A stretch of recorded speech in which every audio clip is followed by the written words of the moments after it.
خدمات алоқаи Тоҷикистон ба ширкатҳои мухобиротӣ дар кишвар дастур додааст, ки аз ин ба баъд интернетро танҳо аз шабакаи ҷумҳуриявии таҳвили маълумот ё ШЖТМ бихаранд. Ин шабака тоза таъсис шуда мутааллиқ ба Тоҷик Телеком гуфта мешавад. То кунун баъзе аз ширкатҳои мухобиротӣ интернетро аз Қирғизистон ва кишварҳои дигар мегирифтанд. Ширкатҳои мухобиротӣ дастури нави хадамоти алоқаро оғози ҳафта дастрас намуданд. Дар ин дастур гуфта шудааст, ба шумо дастур дода мешавад, ки минбаъд харидории трафики интернетро танҳо бо воситаи ШЖТМ филиали ҷСК Тоҷик Телеком ба роҳ монед. Ин иқдом ба хотири амният гирифта шудааст. Ширкатҳои мобилӣ изҳори норозигӣ мекунанд, ки онҳо аз берун интернетро бо нархи арзонтар ворид мекарданд, вале акнун танҳо вобастаи як сохтор хоҳанд буд.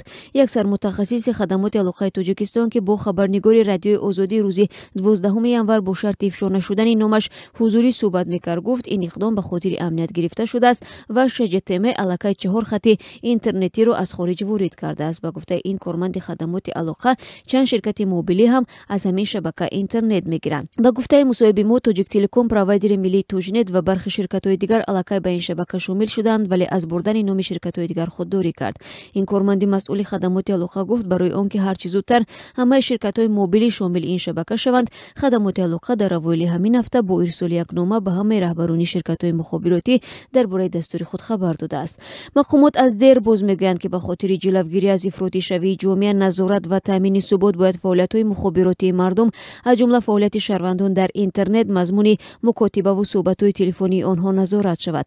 Вале бархе аз мунаққидон бовар доранд, ки дар асл пушти чунин тасмимҳо ҳадафҳои иқтисодӣ қарор дорад, ки ба хадамоти алоқа имкон медиҳад танзимкунандаи даромад аз тамоми хадамоти мухобиротӣ дар кишвар бошад.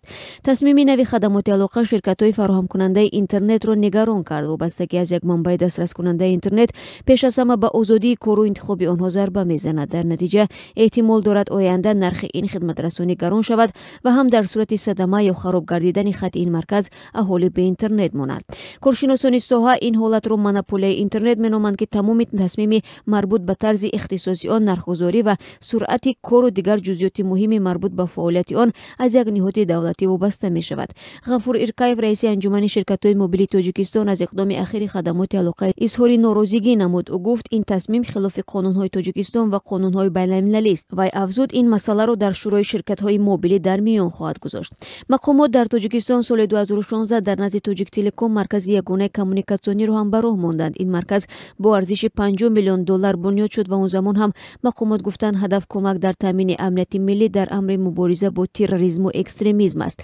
Хадамоти алоқа дар чанд соли охир бо чандин тасмими баҳсбарангези худ шароити дастрасӣ ба мухобиротро тағйир дод. Соли 2017 муҷаввизи почтаҳои зудраси байналмилалӣ ба мисли DHL масдуд шуда арзиши телефонҳои мустақим бо хориҷа боло бурда шуд. Бо дастури ин ниҳод суҳбатҳои телефонӣ аз тариқи системаи инҷин маҳдуд гардид. Хатари масдуд шудани дастрасӣ ба паёмрасонҳои интернетии Viber ва WhatsApp пеш омад.